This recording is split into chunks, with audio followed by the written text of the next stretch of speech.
En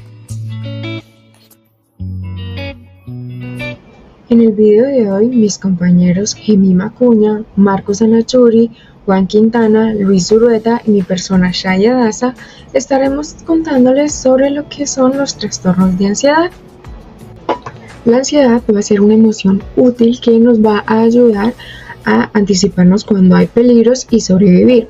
Va a activar respuestas como lo que es el sobresalto, la huida y la tensión muscular, y sin embargo esta puede llegar a convertirse en un trastorno en caso tal de que la persona tenga respuestas excesivas, prolongadas y aparezcan sin que haya presencia de un peligro real, afectando entonces gravemente la calidad de vida.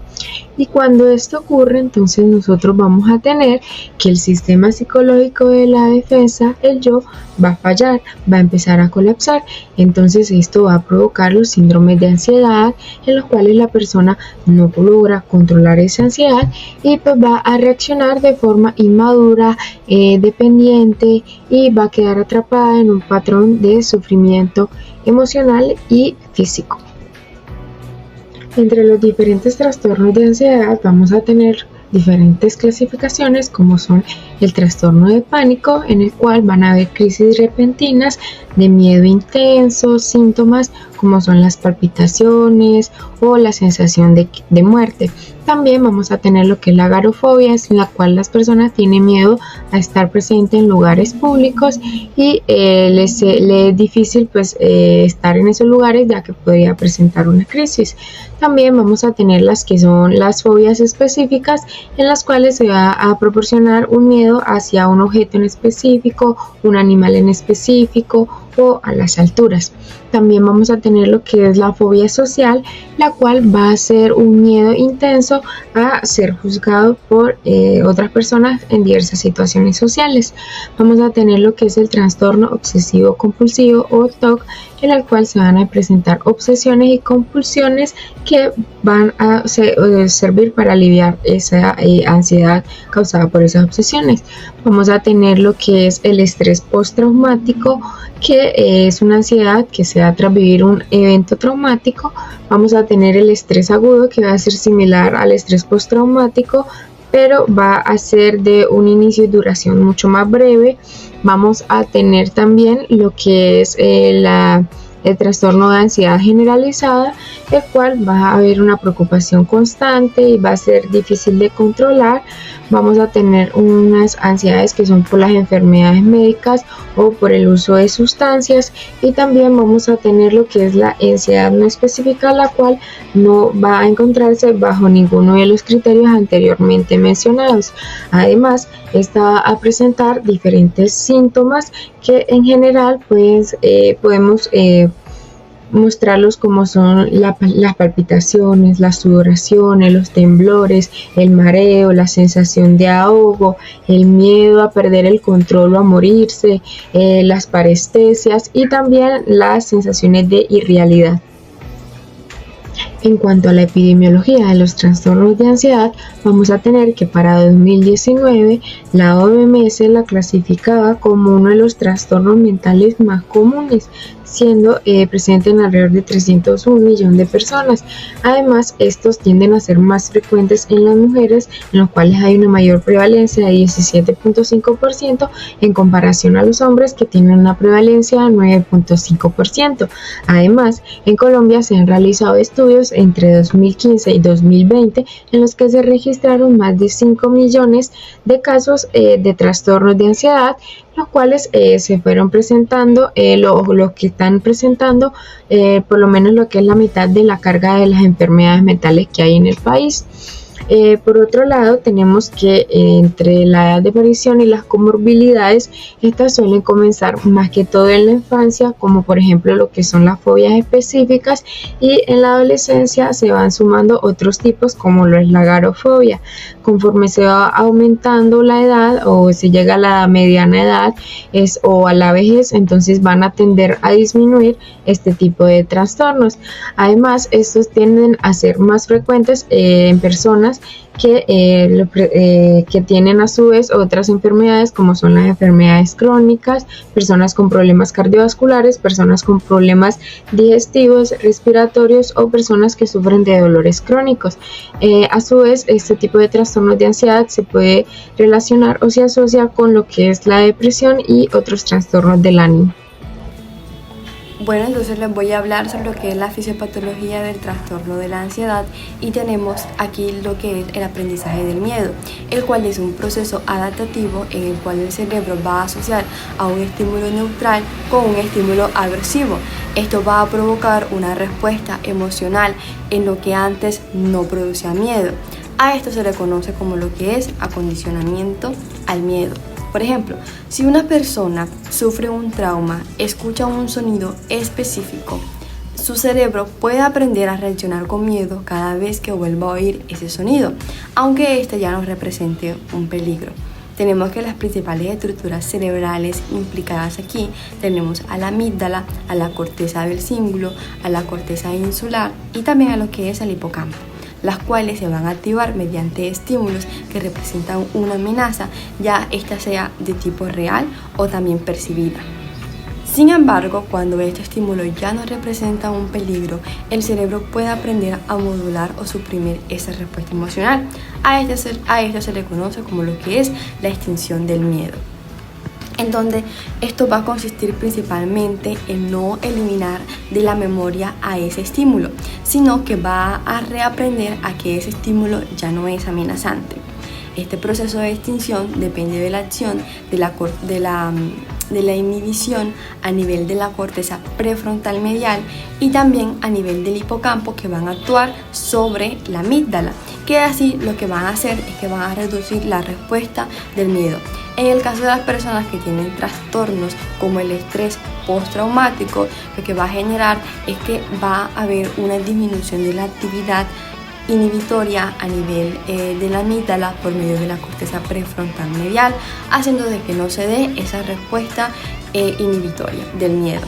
Entonces tenemos que van a participar también diversas sustancias neuroquímicas que en el caso del miedo participan tanto en la génesis del miedo como en su regulación. En el caso de la génesis tenemos lo que es la norepinefrina, la vasopresina, la colecistoquinina y también el cortisol. En el caso de la regulación del miedo tenemos que va a haber una dificultad del cerebro al suprimir adecuadamente estas respuestas al miedo, y tenemos la participación de lo que es la desregulación del sistema opioide endógeno y también una disminución del glutamato. Bueno, aquí es muy importante tener en cuenta lo que es el modelo insular, en donde cuando una persona tiene tendencia a la ansiedad, esto va a hacer de que aumenten los estímulos interoceptivos, aumentando así la respuesta a nivel de la corteza insular. Esto también va a afectar a lo que son las áreas cerebrales cognitivas moduladoras, como lo que es la corteza dorsolateral prefrontal, la corteza orbitofrontal y la corteza anterior del cíngulo. Como estas participan en el pensamiento, cuando se produce lo que es el trastorno de la ansiedad, esto va a hacer de que se aumente la producción del pensamiento y por lo tanto se va a generar la preocupación. También tenemos los factores de riesgo, los genéticos y los ambientales, en donde cuando un padre tiene trastorno de ansiedad, esto condiciona mucho a que el niño posiblemente pueda tener un trastorno de ansiedad. O también la interacción padre e hijo, cuando los padres son sobreprotectores o críticos, puede hacer de que estos tengan una tendencia a tener el trastorno de ansiedad. También las experiencias traumáticas o adversas, y también tenemos el temperamento inhibido que encontramos en niños, como lo que es la timidez. Entonces, esto se convierte en un factor de riesgo alto a desarrollar el trastorno de ansiedad. Continuando con el trastorno de ansiedad, vemos que hay una amplia clasificación. Conocer el detalle de cada una de ellas es importante al momento de hacer la entrevista a nuestro paciente, para así tener un diagnóstico más específico y seguir con la ruta de tratamiento de acuerdo a las guías de manejo de trastorno de ansiedad, como es iniciar con terapia psicológica cognitivo-conductual, y si esta no es suficiente, adicionar un tratamiento farmacológico como ansiolíticos. Un ejemplo de ellos puede ser los inhibidores selectivos de la recaptación de serotonina. Además de esto, todos comparten la misma sintomatología de ansiedad y es más prevalente en mujeres que en hombres. En detalle, cada una de ellas tenemos el trastorno de ansiedad por separación. Como lo ejemplifica la imagen, vemos que es más común en niños cuando se separan de sus padres al momento de ir a un jardín, y viceversa, los padres también van a presentar un trastorno de ansiedad por separación debido a que tienen una preocupación excesiva de que algo malo les vaya a pasar. En los niños debe durar al menos un mes para entrar en esta clasificación y en los adultos debe durar al menos 6 meses. En el trastorno de pánico tenemos que es de aparición súbita y sin señales de que vaya a ocurrir.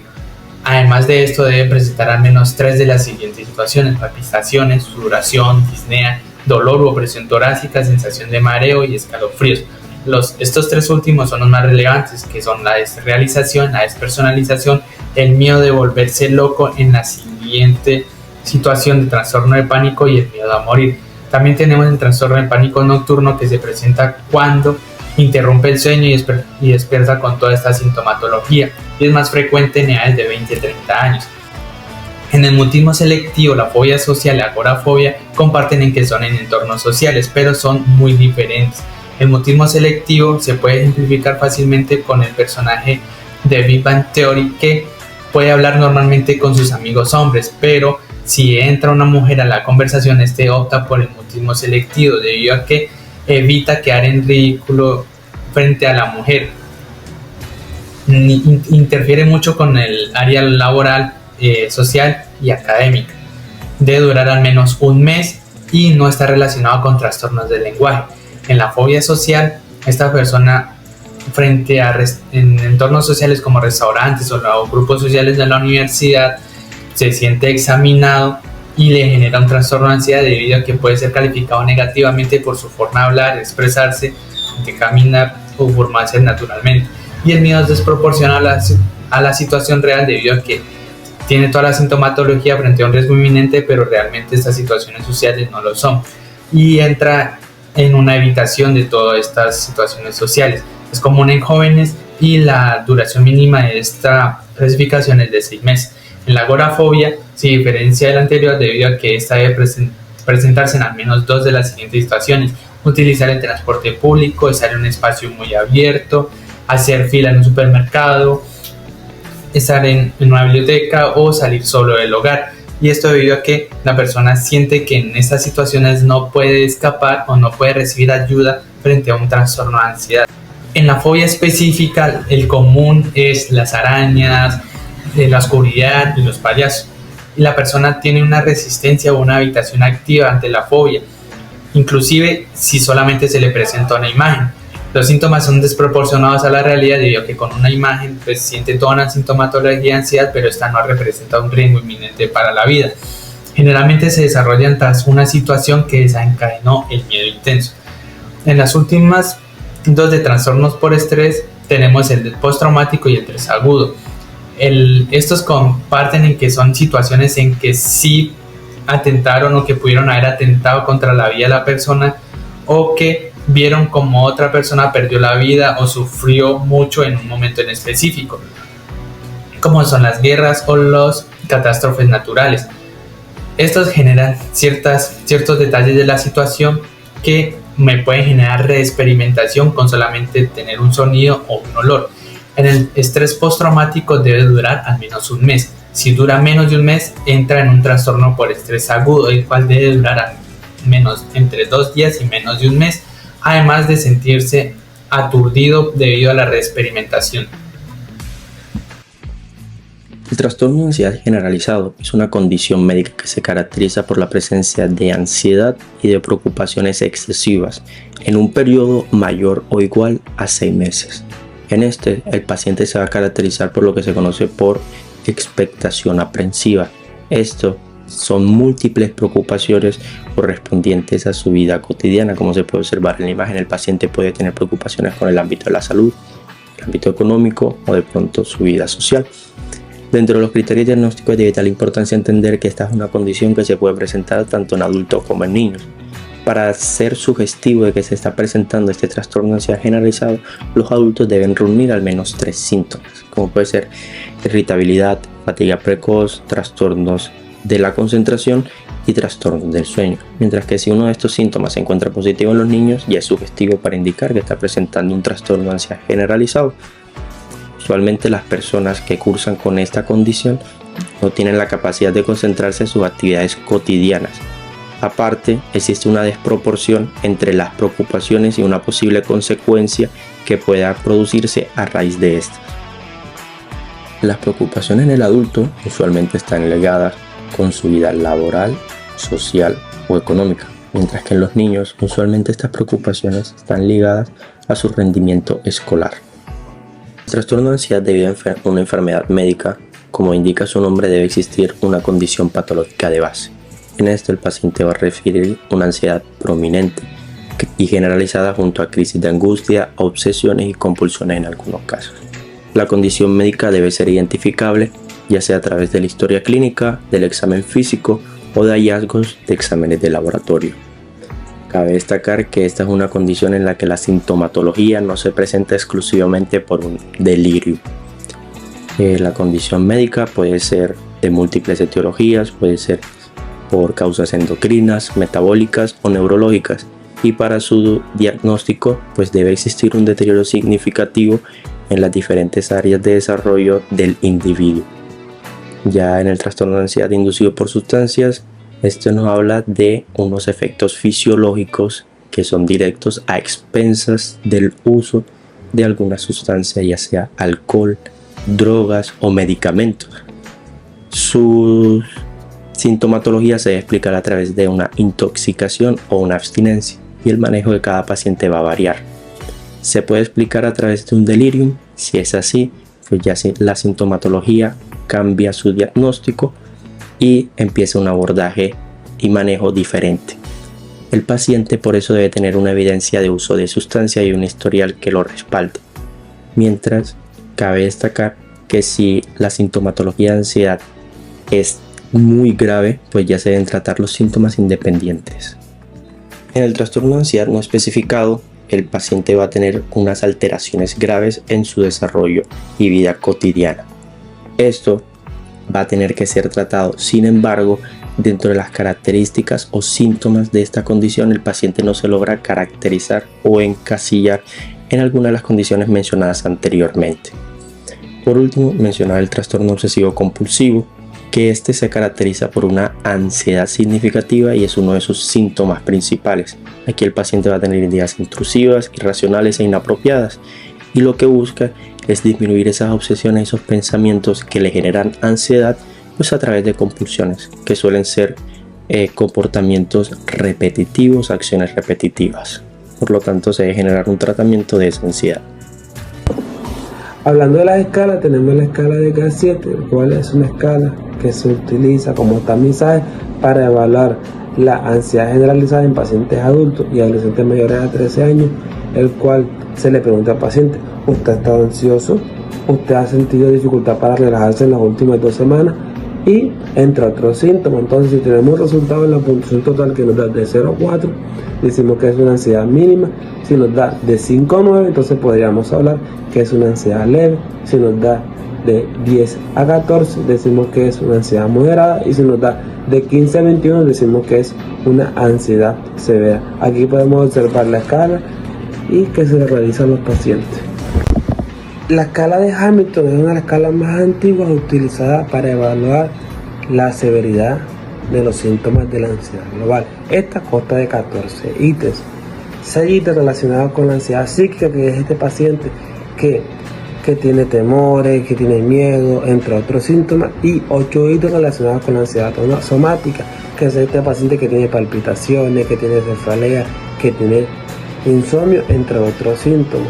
Entonces, una vez sumados todos estos ítems, sí, tenemos que este paciente, el resultado nos dio menor a 17, decimos que es ansiedad leve. Si nos dio entre 18 y 25, decimos que es una ansiedad moderada. Y si nos dio de 25 a 30 o más, decimos que es una ansiedad severa. Tenemos en cuenta que esto no solamente es útil, esta escala, para el diagnóstico, sino para el pronóstico del paciente a largo plazo y para el uso farmacológico, para ver si está respondiendo o no. La escala de Bay es una escala autoadministrada que se utiliza para mirar la ansiedad en adultos y en adolescentes. Esta consta de 21 síntomas, unos subjetivos y unos somáticos. Lo subjetivo es miedo a morir, miedo a perder el control, y lo somático es palpitaciones, dificultad para respirar, entre otros. Hay que decirle al paciente que no hay respuesta correcta ni incorrecta, y es importante que responda con la sinceridad para tener una evaluación más precisa. Tenemos que de 0 a 7 es nula o mínima, de 8 a 15 tenemos que es leve, de 15 a 24 tenemos que es moderada, y de 25 a 63 tenemos que es una ansiedad grave. La escala PCL-5 es una escala de autoevaluación que se utiliza en pacientes con estrés postraumático según los criterios de DSM-5 en pacientes que han sufrido accidentes o entre otras causas. Tenemos que son 20 ítems relacionados en 4 dominios. Primero, la experimentación, revivir el trauma mentalmente, evitación, no hablar del trauma. Tercero, sentimientos negativos que sienten culpa, y la cuarta, hipervigilancia, estos pacientes que pasan con insomnio. Tenemos que si no es un resultado mayor a 33, ya esto es subjetivo de una clínica de estrés postraumático. Aunque esto no reemplaza el diagnóstico, sí nos orienta a lo que es la evaluación profesional. Lo primero que hay que tener en cuenta es que esta escala no se utiliza para diagnosticar trastorno obsesivo compulsivo, se utiliza para ver la severidad de los síntomas en esas personas que ya lo presentan. Este se divide en obsesiones y compulsiones. Obsesiones son esos síntomas o imágenes que aparecen que le dan ansiedad a la persona, y las compulsiones son los rituales o cosas que hace la persona para disminuir estos síntomas. Hay que preguntarle al paciente en la última semana usted cuánto interfiere, si es capaz de resistir esto. A la izquierda podemos observar la escala de los valores, si es leve, si es moderado, si es subclínico, entre otros. Esta escala es una escala de evaluación psicológica que nos permite medir el miedo, la angustia y la evitación social. Esta escala es útil en aquellos pacientes con trastorno de ansiedad social, o también conocido como fobia social, donde ese paciente en esta escala va a crear su propio comportamiento y emociones frente a situaciones sociales. Por ejemplo, este paciente que no va a entrar a actividades donde sea él el centro de atención, entonces él se va a calificar de una manera en esta escala. Entonces, como resultado tenemos que si da un resultado de 6 o mayor a 6, tenemos que esta es una evaluación positiva para fobia social. Bueno, yo invito a mis colegas a estudiar estos trastornos no de una manera obligatoria, sino como de una manera bonita, para poder ser más empáticos, ser mejores médicos, ser mejores personas con nuestros pacientes. Muchas veces llegan a consultas repetitivas, pacientes con problemas, y no encontramos una cosa en somática clara. Entonces, por desconocer estos tipos de trastornos, por no estudiarlos bien, los desconocemos. Puede ser que estos pacientes pueden estar sufriendo silenciosamente y nosotros no lo sabemos. Por eso, nosotros en este seminario quisimos incentivar a que estudiemos esto para dar un diagnóstico y un tratamiento más claro y respetuoso para estos pacientes. Y quisiera terminar con esta frase de Platón que dice así: el mayor error de los médicos que cometen es intentar la curación del cuerpo sin intentar la curación del alma. Sin embargo, alma y cuerpo son uno solo y no deben ser tratados separadamente. Bueno, damos por concluido nuestros seminarios de trastorno de ansiedad. Muchas gracias por escucharnos, y ya saben, cada día ser más empáticos con nuestros pacientes.